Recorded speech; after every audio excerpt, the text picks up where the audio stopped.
वो रेस्टोरेंट बस यहाँ से 1 किलोमीटर की दूरी पर है। तो वो घटना और ये कत्ल, इनके बीच कुछ तो लिंक है। हर्षिता, कितना वक्त हो गया तुम्हें सर्विस ज्वाइन किए हुए? लगभग 10 महीने सर। तुम्हें ऐसा क्यों लगता है कि इन मर्डर्स का उस घटना से संबंध है जो उस दिन तुम्हारे साथ हुई? फीलिंग। मैं बताता हूँ कि तुम्हें इन दोनों घटनाओं में कुछ संबंध आखिर क्यों लगता है। सर, उस दिन जब तुमने उस लड़की की मदद करनी चाहिए तो उसने किस तरह से जवाब दिया?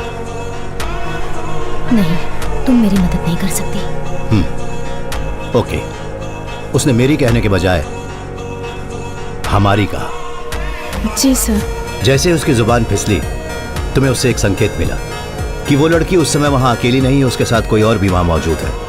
उस समय तुम्हारा ध्यान उस पर नहीं गया, पर जब तुमने उन 3 लाशों को एक समान दूरी पर पड़े देखा, तब उस लड़की ने तुम्हारे सामने जो हमारी शब्द बोला था, तुमने उसे क्राइम सीन के साथ जोड़ दिया। That's what happened. सर, जैसे ही वो दरवाजा खोलकर अंदर आई, उसने कांच के पार्टीशन से बाहर की तरफ देखा, जैसे कोई उसका पीछा कर रहा हो, है ना? Right sir. हर्षिता, तुमने उस कांच के बाहर देखने की कोशिश की? नहीं सर। तो जाओ, जाकर देखो।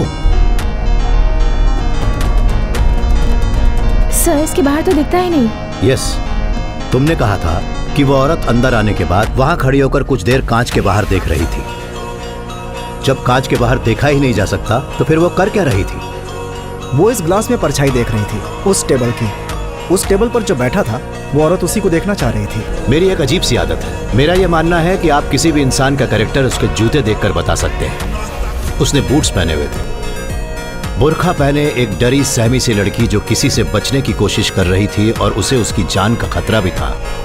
कुछ तो गड़बड़ जरूर है।